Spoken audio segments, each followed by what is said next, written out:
everyone. We already have our presenter Nikki with us here. Let's get it going. All right, thank you so much, Shadal. Thanks for inviting me today. My name's Nikki. I'm the Water Education and Public Engagement Coordinator for Sandy City Public Utilities. I have a lot of different roles in this job. One of them is facilitating our rebate program for Sandy City residents. Today, I'll tell you the story of Flip Your Strip. It is ongoing. I'm sure that there's things that I have forgotten to include, so please type your questions in the Q&A. I believe Q&A is the right place to put them, and I'll address them at the end. What we're going to talk about today, I'll give you a little background on Sandy City, what, why, and how of the program logistics, communication, education, challenges and lessons learned, and then considerations. Depending on where you are with your rebate program, if you're thinking about it, if you are starting it, if you're in it, hopefully there's something here for you. And if you have any ideas, I'd love to hear from you. There's lots of opportunities for growth and change with this program and the way that I manage it. So Sandy City is the 6th largest city in Utah. Our population is 96,000 approximately. We occupy 22.4 square miles in the south, kind of eastern part of Salt Lake County. And Salt Lake County sits in the northern part of Utah. We would describe, well, depending on who you are, you might describe Utah's climate in many different ways. But technically, we'd use words like cold, semi-arid, and Mediterranean. So we have a dry climate. We have hot summers, cold winters. And in Sandy, we get slightly more precipitation than the rest of the state, 15 inches per year. And then, true to our name, we have sandy soil, which can be a challenge for keeping things alive and watering wisely. Sandy City Public Utilities services stormwater and drainage, streetlights, and drinking water supply for the city. We have 26,000 water connections, and 100% of those are metered. All of this is culinary water. We have very few secondary irrigation properties in the city. So with utilities, we mostly interface just with this super high quality drinking water. We've got 3 divisions: operations, engineering, and business. I'm part of the tiny but mighty business team. We get our water from 4 different surface water sources: Deer Creek and Jordanelle. This is on the opposite side of our watershed. So that puts us in central Utah's Water Conservancy District's water service area, which is a wonderful thing I'll talk about more later. Within our watershed, we have Little Cottonwood Creek and Bell Canyon Creek and Reservoir. We also have a bunch of wells, 16, we can retrieve groundwater from. Like most suburban areas, our water consumption is mostly residential. 76% last year went to residences. And within that giant slice of pie, most of that water is going to outdoor use. Though we have trimmed down our water use as a city over the past few years with the drought and building awareness and concern for the Great Salt Lake, we still are trying to figure out ways that we can curb usage, make it more sustainable as growth continues, as development continues, and our water future is very uncertain. So before my time at Sandy City, there was a lot of hope that, or maybe dreaming, that we could start our own landscape rebate program, but there really just wasn't enough money. But then in 2021, something magical happened. Localscapes, if you haven't heard of it, is a pretty incredible program that was created by Jordan Valley Water Conservancy District once upon a time. It was originally a philosophy, an ideology. People could come learn about it and practice it in their yards. Then it turned into a rewards program. Localscapes is the parent program. It covers the whole landscape and how to effectively design it. It's amazing because it considers Utah climate, Utah plants, irrigation efficiency, maintenance efficiency, makes it more functional, and they all look beautiful. The park strip within this program is considered a planting bed. You shouldn't have grass in your park strip. Because the park strip is such a small, kind of easy starting project, it became its own program. Now, we're not part of Jordan Valley Water Conservancy District, so we weren't eligible for any of these rewards. We're just dreaming about it. But in 2021, Central Utah Water Conservancy District adopted the program. And as paying customers, we, Sandy City, became eligible for this program. And this was right about when bright-eyed Nikki started her job at Sandy City. So I've been doing this program pretty much my entire time at the city. So why flip your strip? If you're considering doing this, what would motivate you? I think from both the municipal or water provider standpoint and also from the resident standpoint, all these are pretty uniform. Park strips are hard to water. The average throw arm of an overhead sprayer is 8 feet, and park strips on average are 5 feet wide. So it's a source of water waste. No matter how you organize your sprinklers, you're probably spraying the concrete. It's challenging to maintain. Park strips are exposed to a lot of extremes, heat from the road and sidewalk. A lot of weeds get kicked onto the park strip from traffic. And then we have a lot of salt that ends up in our park strip, which is really hard for grass to tolerate. It's just not adapted to it. The way we water park strips is also problematic for our tree roots because they grow more shallow.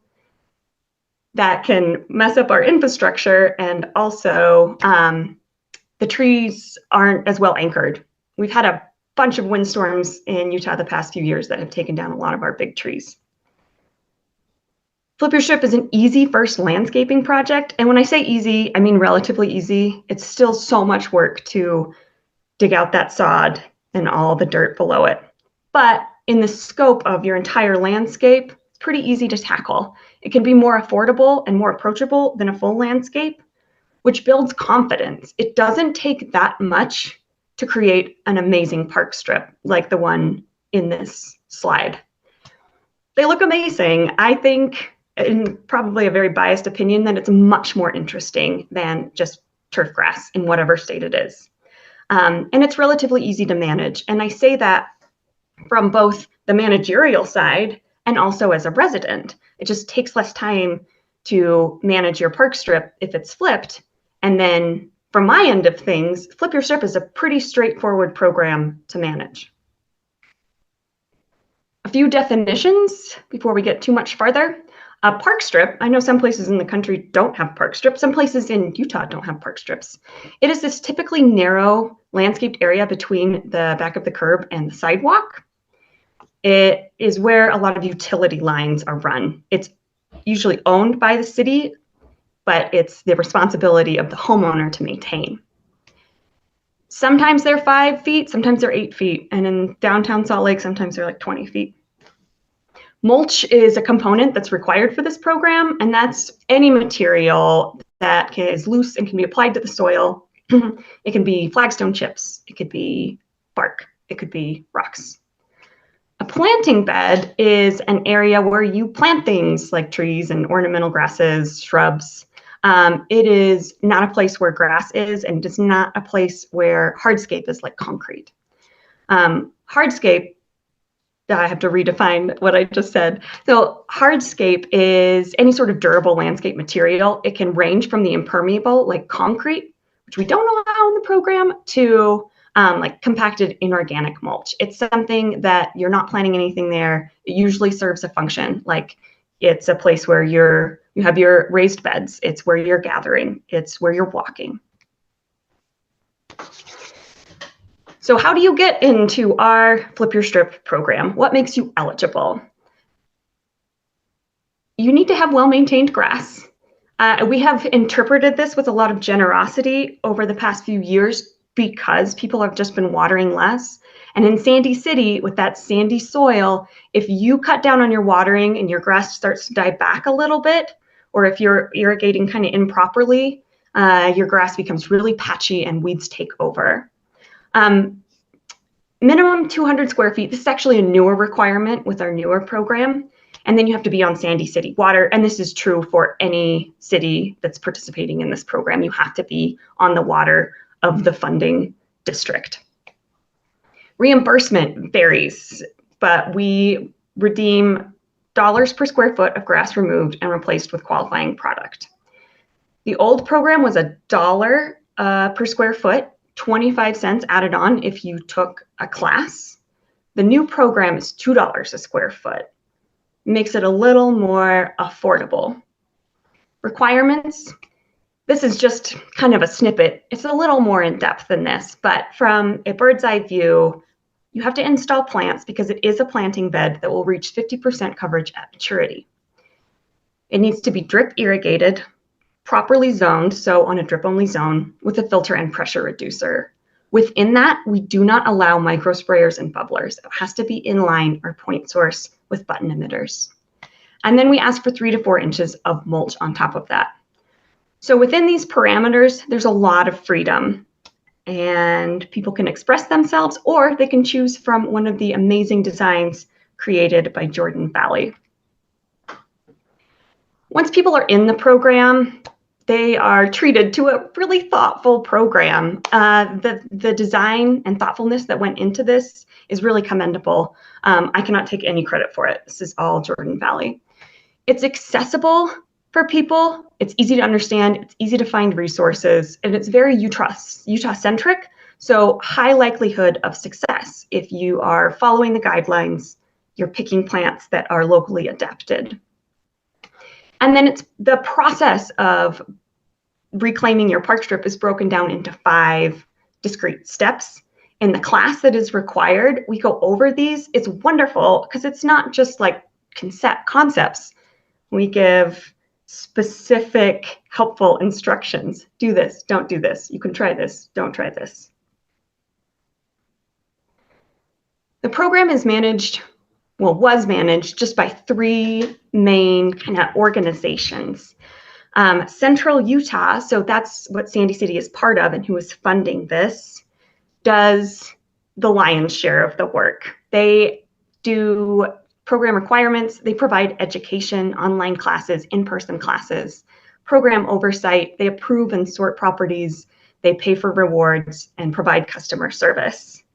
Utah Water Savers is this amazing application portal and information and resource hub that both applicants and managers use to look at data, to deal with applications. It's great for customer communication, and it also helps in districts pass information and sometimes applications in between. Here in Sandy, my job is to provide education and then do a lot of the legwork. So I'm reviewing and approving plans, I'm performing initial visits, sending agreements, providing customer service, and then evaluating finished projects. Now we have a newer program that the state has become part of. So thank you, Division of Natural Resources, Water Resources. They are adding some money to this, helping to pay for rewards. They're also setting some program requirements and providing program oversight. So it's bigger and better now. If you are an applicant, this is what the program should look like for you. First, you learn about the program. And you take the class and you read the instructions and you're so well informed and everything is great. Does that actually happen first most of the time? No. People will just jump to the second step and submit a complete application on Utah Water Savers. Sometimes it's incomplete. We just kick it back to them, communicate with them, they make adjustments and can resubmit. A tech will come out with to their property, which is generally myself. And we used to not require people to be home for this step, but we now do because it's such an important relationship to foster. We want them to ask us questions. We want them to know that we care about their project and be a source of future information should they have any questions. We want it to be a trusting relationship. Once they're approved, we'll send an agreement electronically, which is really nice, very minimal paperwork. They sign it and then they have a year to work on their project. When they're done, they request and receive an evaluation Once again, they may or may not have everything they need, so they have 60 days to make adjustments, and then we'll come back and evaluate, and then they can receive rewards. From our side, little less legwork compared to the applicant, who's probably walking wheelbarrows to and from their park strip. We deal mostly with logistics, so we get applications via Utah Water Savers and review them.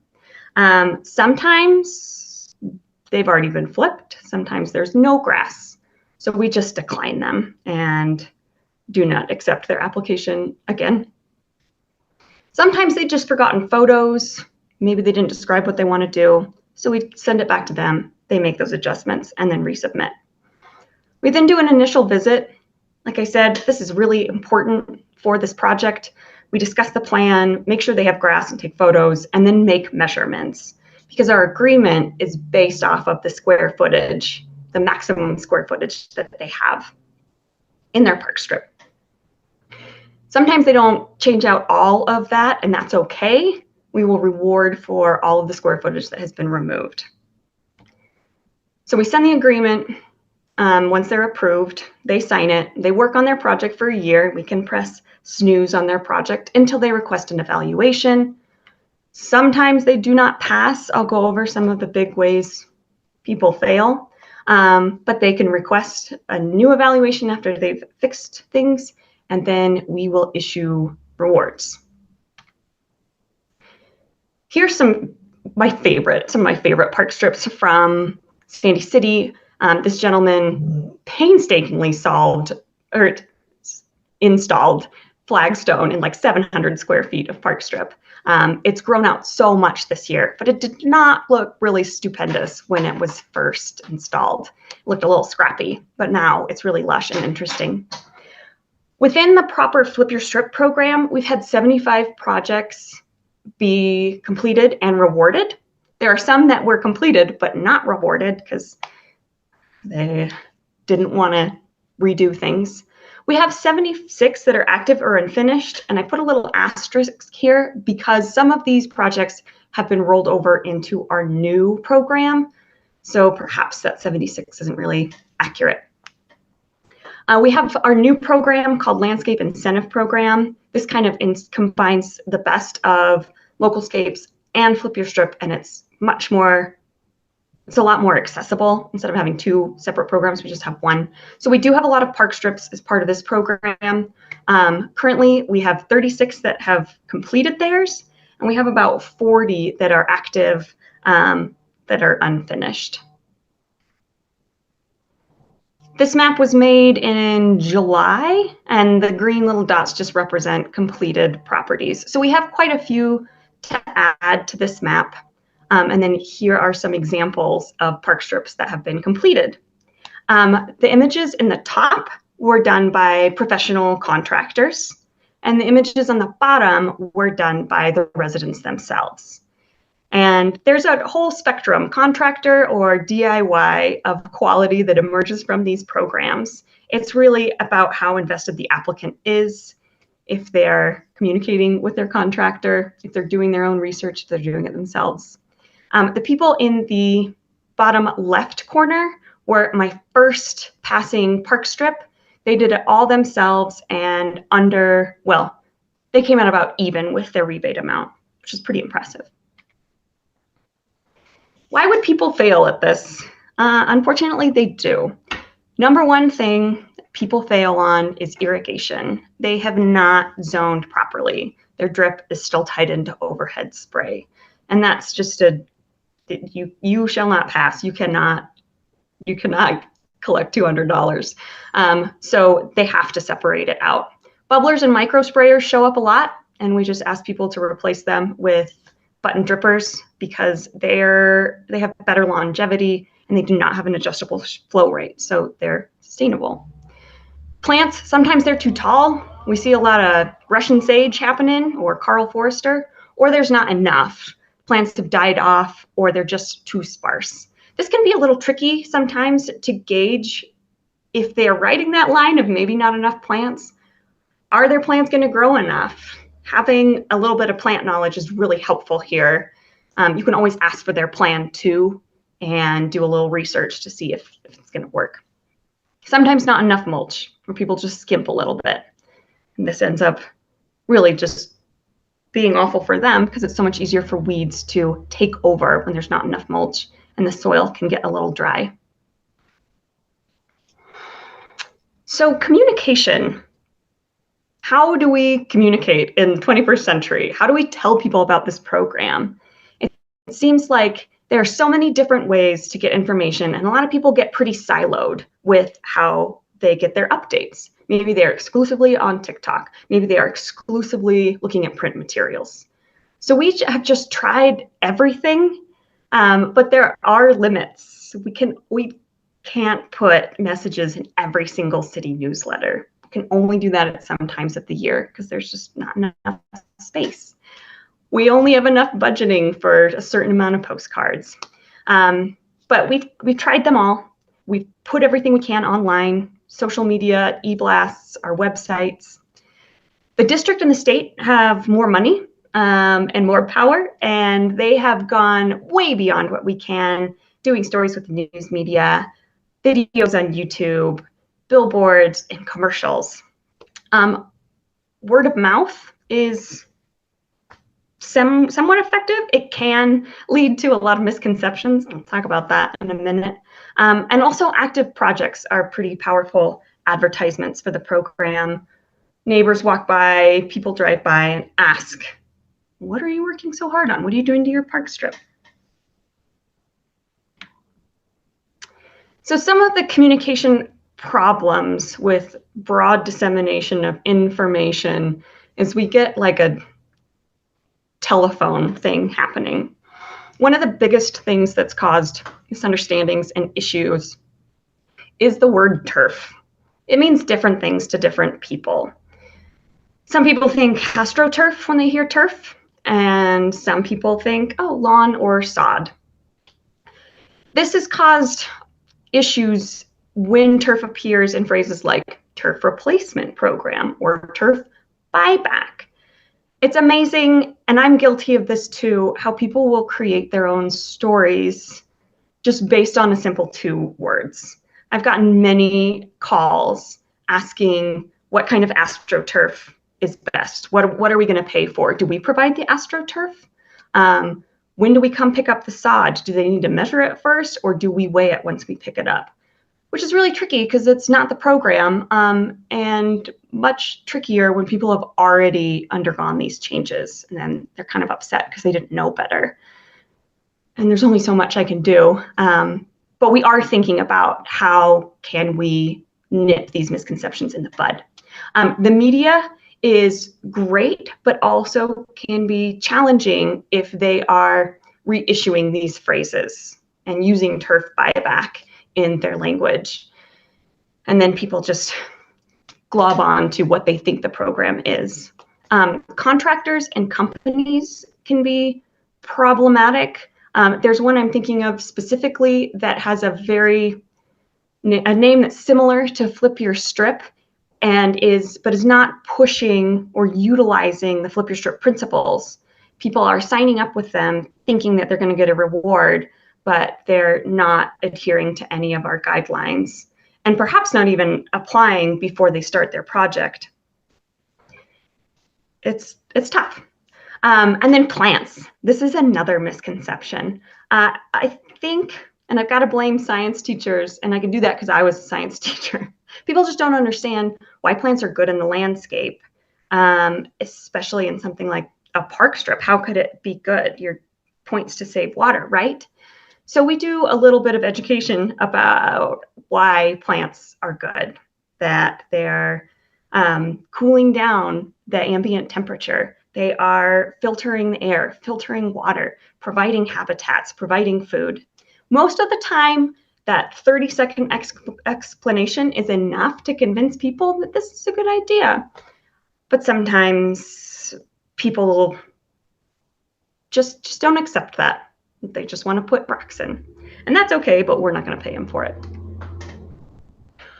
Within the program, education is a huge component. we really want people to understand what we're asking of them, and we want them to succeed. So program requirements, program tips, program resources are posted and talked about in many different places. The Utah Water Savers website has information on it. There are mandatory classes people need to take, Flip Your Strip and Side Yard. They are online, they are in person, they are hybrid, they are on demand, and they are free. People should definitely take this because it really helps them succeed. Meeting with us at our initial visit is a pretty critical component. Handouts, we give out checklists at every visit that have specific things they need to have done, images of things that do and don't work. The participation agreement has everything written in legalese, what they need to do. It's not like the most reader friendly, but they should be aware of it. They are signing this document. And then the Localscapes website is also full of resources and ways to improve. And I should have put this on here, but we also have a number of conservation gardens in the vicinity that have helpful resources. Conservation Garden Park, which is part of Jordan Valley Water, has infrastructure showcasing Flip Your Strip and Localscapes principles. You can go see planted park strips. So we do the best we can, try and get this information so people will have successful, sustainable projects. Some challenges. It's very difficult from our end to control all the variables that happen between somebody signing that agreement and then finishing it. And maybe they haven't even signed the agreement, they've just done their project and are wondering when they can get their rebate. Things like plant availability, their irrigation setup. A lot of people have pretty cobbled together irrigation here. Contractors, which I'll talk about in a second, they are another variable. Some people will fail evaluations multiple times, and it seems to me that after the second failure, they stop trying, which is kind of a bummer. Contractors are also a challenge. Like I mentioned before, sometimes they're not really doing what they're saying they're doing. A lot of them may not even have landscaping knowledge. They may call themselves landscapers, but have never really worked on a landscape before. This is an issue that I've seen with that irrigation. They don't always know that you have to zone things differently, and I'll show up to evaluate, and a spray head will be connected to the drip. Some of them don't know what we want in the program and what needs to be present, and will install and insist upon micro sprayers. Sometimes they get installed improperly, maybe not deep enough, not dug down far enough. They might overcharge. This is something we're a little worried about too. People are very eager to get their projects done, and maybe they don't have time to get a bunch of different bids. Maybe they just can't be bothered to, and may spend like $15 a square foot to have their park strip flipped, which I think is kind of astronomical. And contractors will charge different things for different services, maybe just digging out the grass. It's hard for us to know what's reasonable. It's hard for residents to know what's reasonable, but we hope to get a better grasp on that. Another issue is timing, where we work as quickly as we can, but that often doesn't meet the applicant need or the contractor availability. Some contractors get done with a project early, they call up the next person on their list and say, hey, can we come tomorrow? And they may not be through the program. They may not even know about the program yet. So that can create urgency on our part that maybe we can't really afford to work through at that time. A big challenge with this program is it is a bizarre kind of reverse customer service. We are paying people for a product and it needs to meet our specifications. So really we should tell them exactly what to do, right? That's how how it should work, but I'm still paid by water dollars and tax dollars. I'm still a public servant. I work for the city. And people will perceive me as not the customer, which makes things just a little challenging. That relationship can be tricky to manage. Most people are really agreeable, but some people feel a little more entitled to certain things. Some people think that the program should be a certain way and it's not. So it takes some patience and a lot of learning. There's sometimes some hand-holding. People who call you every step of the program, send you an email every step asking if things are okay. Sometimes you can disappoint this person because you don't have enough time. And sometimes you do, and it's just, you end up storing their phone number in your phone. But it can be a time-intensive element. Lessons that we've learned. And I talked to Central Utah, the wonderful staff there. We talk to Jordan Valley all the time, trying to figure out how we can learn from things that are not going great or could go better. What could we implement? The big thing is front-loading education. Trying to get people educated before they even start their project, before they sign that agreement. We do require class attendance. It's a little clunky for us. We have to go check databases, and there's sometimes multiple databases to see have they attended a class. I think it would be a lot easier if people had to upload their certificate of attendance, their evidence that they went to class. Making materials, concepts, requirements accessible as possible. We do this.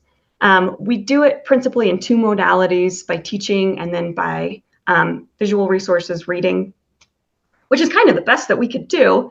But if we can find another avenue to make those more accessible, I'm sure we will do it. Make requirements justification available too. And this is just a new thought I've had. Sometimes if people don't understand why we require specific things, they are less likely to implement it and put it in. Some people really don't think that drip needs to be separate from overhead spray. And without talking about gallons per hour and flow rate, they might keep those two connected. This is also a big issue with the larger program, Localscapes. There are some components that if people don't get it, they're just not really going to follow the rules, or maybe not follow them as tightly as we'd like. Encouraging communication between participants and staff. This is something that we've already enacted by requiring that initial visit, requiring people to be there. And it's not just us measuring their park strip. So we can create that communication byway so we can have that relationship of trust, and we want them to succeed. Here are all the resources. The customer isn't always right. And again, this goes back to that reverse customer service sort of relationship, where sometimes we have to tell them no, and that can be really challenging. I have learned that say hard no right off. Make it clear, black and white. That way you're not having this conversation of whether or not what they have done is right later on in the project when it could be more costly. Reading is hard for all parties. I sometimes scan things that I shouldn't and miss important things. A lot of participants, reading isn't their principal form of learning. They may be auditory, they may be kinesthetic. How do we cater to all these different learning modalities so that people really understand what they're doing? I've learned this recently. I try to document everything. Prior to this year, I was half analog, half digital, and then those digital technologies were separate, like a phone and a computer and a database. Now I'm using an iPad to document everything, and I can keep everything in one spot. Before, I wasn't so great about always remembering to take the photos from the visit and put them on my computer and label them and put them in the right file. It's just time consuming, but this makes things a lot easier. This is just a snapshot from a recent visit. Those there's a park strip and then below it is the measurement of their front yard. They don't necessarily go together, but I wanted to show what it looks like. We have our measurements. We use the Moser tool, which is amazing to map out everything. And then I have pages for initial visits, plans, final visits. It's up to you how you want to organize it, how you do organize it. This seems to work for me for now, but next year it might be something different. Overall, I hope I emphasized, and if not, I'm going to do it now, the pros of this program. It is ultimately so awesome, and good things are happening landscaping-wise, water-wise, ecosystem-wise. People are saving water. The ecosystem is improved. Soil's healthier. We now have more resources for pollinators. Our participant confidence is going to increase with this first step of water-wise landscaping, and hopefully they start on a bigger project the next year, or maybe with our new program they can inscribe the park strip within a larger project. It improves the stewardship of park strip. People care. They just put all this time and money into it. Now they're going to maybe pull weeds more often. Maybe they're going to check their irrigation, deadhead their plants. There's been an awesome copycat effect that I've seen where pockets of applicants show up in neighborhoods. People see their neighbor doing this and they engage in it. It may not be the program, maybe they're just putting in rocks, but it's still more xeriscapic, water-wise behavior. That's excellent. And I think overall it inspires an environmentally conscientious behavior. Some people do the program because they want to save water exclusively. Some people think it looks better. Some people want to support pollinators.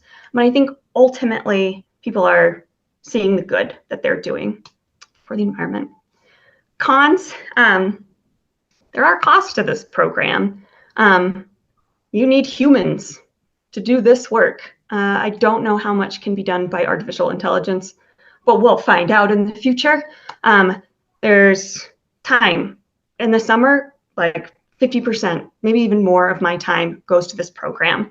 And I have other things I'm supposed to be managing. It takes effort. You got to problem solve. You have to think around things, create things. Staff. So I have a seasonal helper who helps me visit properties and evaluate things. It costs money. Got to pay for these rebates somehow. Got to pay for your people to do this program. It's seasonal, which is another thing. How do you find people who are willing to do seasonal work? Or do you have someone who happens to have space during the watering season for another project? And again, it is customer service. I know a lot of us are in the water conservation industry, and maybe we were environmental science majors and didn't work retail. This might be new. Could be whatever you make it, but it is customer service. Considerations. I think the overarching thing is your time to devote to the program and the resources that you have versus the monetary element. I think that this can influence what qualifies and verifying what qualifies. Do you want more people to participate, so rewards are less? Do you not have time to go visit, so anybody who applies gets accepted? How much money do you want to put towards this? I think that goes with eligibility and your time and your resources. And then requirements that also can factor into this. How much plant coverage do you want? Do you want any plant coverage, or is just removing grass good enough? Are there certain mulch types that should or shouldn't be used? This was a big conversation when we were updating our ordinances this last spring, I think. Were we going to allow bark? It's such a problem when there's heavy storm water. It ends up in the storm drains and clogs things. Would you not allow bark in windy areas or on hills? And then concrete is another thing to consider. It is impervious, so it increases stormwater, but it's not using water. Is that something that you want to include in your program? And then artificial turf. it doesn't require a lot of water. You still have to clean it, but holistically, throughout its lifetime, it is pretty water intensive to make. And perhaps that's not a great thing when we're considering global water footprint. It also degrades over time. That amount of time depends on the caliber of the product. Some are really nice and some are not so nice, and some are installed really well and some are not installed very well. So more variables to think about, more variables to try and control. And that's it. That is all I prepared for you. If I missed something, I hope you tell me. Thanks so much for attending, and also a shout out to all of these organizations who are integral to the success of this program in Sandy City, Central Utah, the DNR, Utah Water Savers, Jordan Valley, Conservation Garden Park, USU, also helped me get my start into this new career that I have. Plus, we just use your resources constantly. And then thanks to my team and my department. Thanks, Nikki. That was an awesome presentation. So first thing first, before you end the slides, one of our participants, Melinda, has requested, may we see the 5-step slide again at the end of presentation? So the yes. slide towards the beginning of the presentation. Yes, this. There we go. Okay. I meant to talk about these. But I got excited and kept going. Okay, Melinda, here it is for you.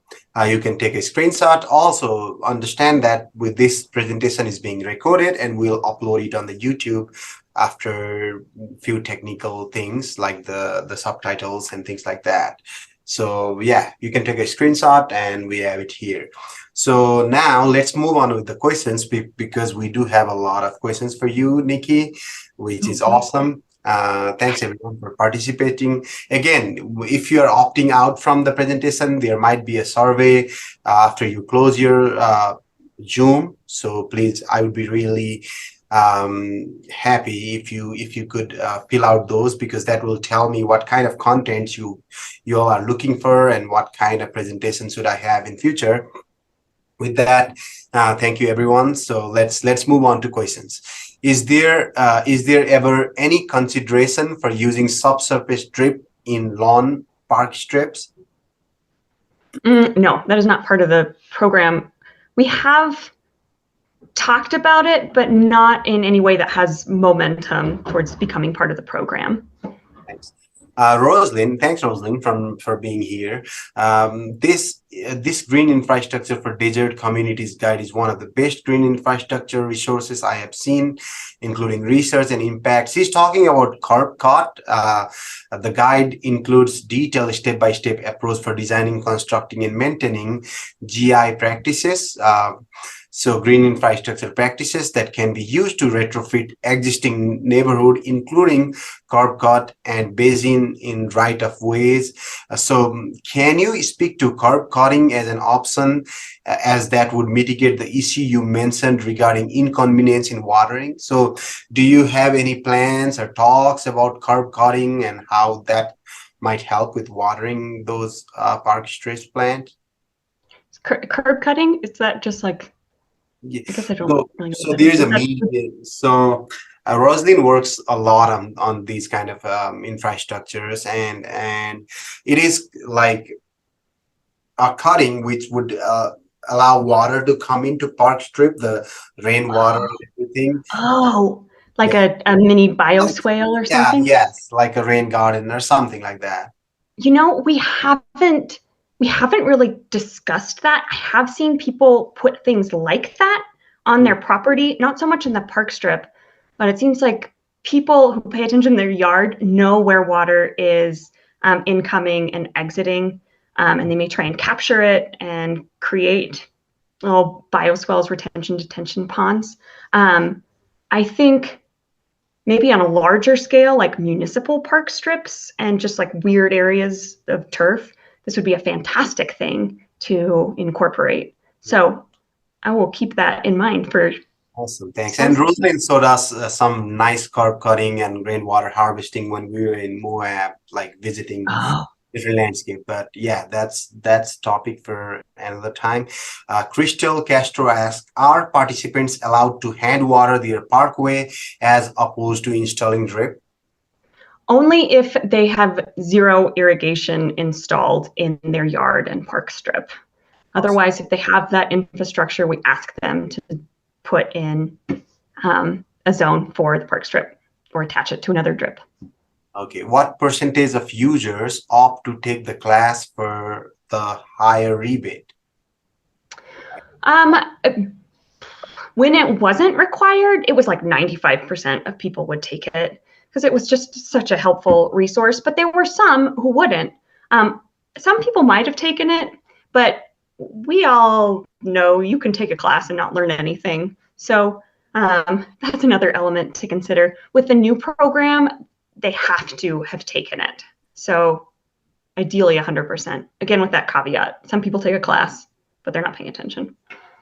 Okay, Lynn asks, I see a lot of drip irrigation in park strip that place drip lines immediately around the tree trunk. What is the best placement of drip lines around large trees? Yeah, let's go with the first one, and then we'll see has the next one as well. Okay. Yeah, that's a terrible behavior, and I think that can stem from people doing work who are not landscapers or do not know how to irrigate properly. In the class, we talk about that you should install ideally circles within the natural canopy. I'm forgetting what it's called. The exterior of the canopy. That's where you should start putting your drip lines in, like rows or circles are the best you can do, but it shouldn't be that close to the tree. And Lynn, I have a fact sheet on tree irrigation where it's a calculator, it's an Excel calculator where you input your emitters and things, and it will tell you how long your drip line should be and what would be the distance and how many emitters you need. So I can send you a link if you need that information.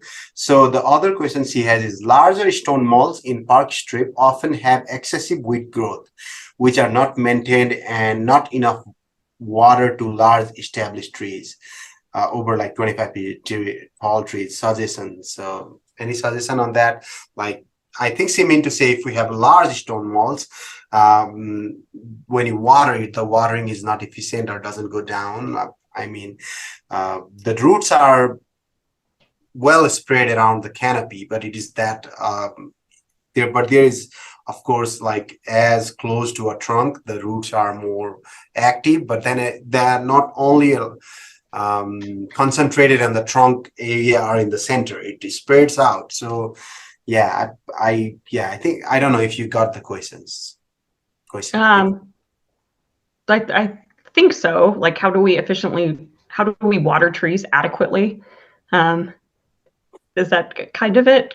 Yeah, I think, yeah. So the large stone walls in park stripe often have excessive weed growth, which are not maintained, and not enough water to large established trees. I mean, I think she's talking about the big stones or malls blocking the maybe rainwater irrigation wall, like that.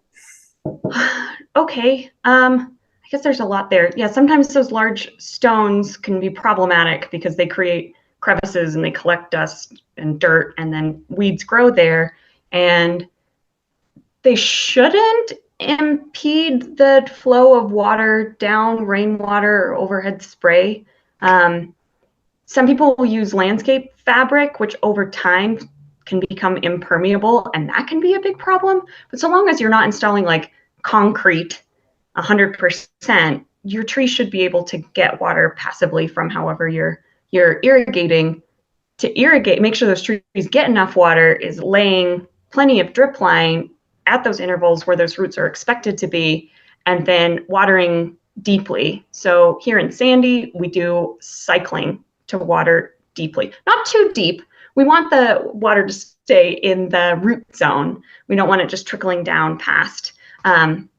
So learning about what kind of tree you have, learning about your soil, and then choosing an irrigation schedule based on those factors and the drip pieces that you choose to install. think that's the best way to do that. You think that's good? Yeah, I think that's appropriate. Nikki, can you close your PowerPoint so the people can see us when you answer and be more interactive? Oh, yeah. So I just stop sharing. Good. Yes. And Okay. then turn on your video. Okay, good. So the next one is by anonymous attendee. What percent of users? So this is the same question. The next one is, do you find 1 year is too long to keep track of? Like for the rebate, I think. Do you think 1 year is too long to keep track of? I don't think so. I don't have to do too much of the tracking. Utah Water Savers relays information to applicants based on data we put in. So we'll put in their due date and they'll be able to see that. They might get notifications. So I kind of put that on them. Most people get it done within a year. A lot of people get it done within the season. Awesome. Can I plant low water wildflower seeds as my plant material? Yes. Is there a plant list you may share with us, please? Oh, I can tell you where the best plant list is. If you go to conservationgardenpark.org/plants, Savannah's sharing it with us right now. Thanks, Savannah. Yes. So it's database is sortable on all sorts of different criteria. What advice do you give to people about how and how much to water existing tree on the strip that are being flipped? And do you require turf removal or do you allow seed mulching? One thing I point out here, Thomas, sorry, before Nikki answers, we do have like a manual on how to water your trees in landscape, which I just included in the chat, but then yeah, you could access that and see if that helps. Okay, Nikki, go on. We don't provide specific education or specific guidelines to participants. We give overall guidelines, but we also, if people are curious, we'll tell them more specific things. A lot of people don't ask. We could be better about that. We do refer a lot of people to USU. Yeah, I think that is the question for us, Thomas. Yes. Yeah, you can send me an email if you have more detailed question. I think I'll be able to answer that. Yeah. With that, let's move on and let's make use of Nikki as much as we can today. So let's move on to the next one. Park strips tend to be utility right of ways that are always disturbed. With sod, it's not too difficult for even a careless contractor to restore. With a landscape strip, they can really tear up. Does the city supervise those that pull a permit to restore property? Somewhat. This is a conversation that we had when we were redoing our ordinances. Is grass is really easy to replace and utility lines are in there. And a nicer landscape can be more problematic. The relationship between the contractor or whoever's digging up the utility and then the resident can be an issue. We tell people to have blue stakes come at the beginning of their project so they know where their utility lines are. And that helps not only with not hitting anything while they're digging, but also being aware of perhaps where they don't want to install a tree. Or maybe they want to leave the area around their water meter with mostly just mulch and not plants. So it is a conversation element. We do not facilitate anything specific. Jennifer asked, how do you spell the tool to map everything out with? Moser? How do I? Yes. M-O-S-U-R? M-O-A-S-U-R-E. Okay. Moser 1, is that the GPS tool or? I think so. I don't know. If you could type in that link, that would be awesome. Oh, yeah. Do I just type it in the chat? Yes. I have one here, but I'm not sure if this is it. I can put it in the chat and you can. Savannah already put it in. Okay, That's good, awesome. Savannah. You're a lifesaver. Thank you. Thank you. So Missy asked, what methods have you found to be effective in getting residents excited to flip the strip? This is a really nice question. Anything that was really Um, getting people? oh gosh, I think that goes back to the communication thing. It seems like people are pretty excited when they find out that there's money, that we will pay them to do this. And then also seeing examples. So park strips that have already been installed or just images of beautiful park strips, that seems to create excitement. Okay, so the next one is the question about if turf removal is required or if they allow or even encourage seed mulching. We don't really monitor what happens to the grass. People get rid of it or do many different things with it. We just want to see it beforehand, and we want to see it not there at all at the end. Okay. We principally talk about removing the sod in class. So is there a specific reason to require drip irrigation other than efficiency? Why not allow hand watering by hand? I think that's largely a sustainability thing. This property might change hands over time. The new owners may not want to hand water. They may want everything automated. And it's also, we can confirm that there will be water going to those areas reliably, in theory, where we want people to have sustainable projects. Yes. And during establishment, I think having a drip would really help. Hand watering, I mean, if we travel for a week or so, Yes, it's that's a great point. during the establishment phase, I guess. But then, what tool do you use for mapping? Is it the same Moser? Yeah. Yep. MASURE. Kelly says, great presentation. Thanks, Kelly. We are glad to have you here. Is there a recommended replacement noun for turf? I mean, is there something that you used other than turf? I think Vicky is frozen. Oh, yeah, I Okay. am. Yeah. So something other than grass that's like grass, or I think it depends on what you use that area for. Like if you have is that what this question's asking? If you have an area of grass in your yard that you have your lawn chairs on, maybe that's not a great use of that grass, and it would be better to be hardscape or something. If you use grass as a path, oops, maybe you should replace that with a different surface. I think it depends on what the grass could be used for, what the function is of that area. I think that the replacement material depends on that. Okay, Thomas has a question about again the tree watering and drip. Thomas, I think we will be able to answer your question. So let's have communication. You can send me an email, and I'll help you with that. And the other question he has is, we just have a hard time getting people to use a separate zone for the tree. I'm wondering if you have any success with that, if you push for it. We haven't really.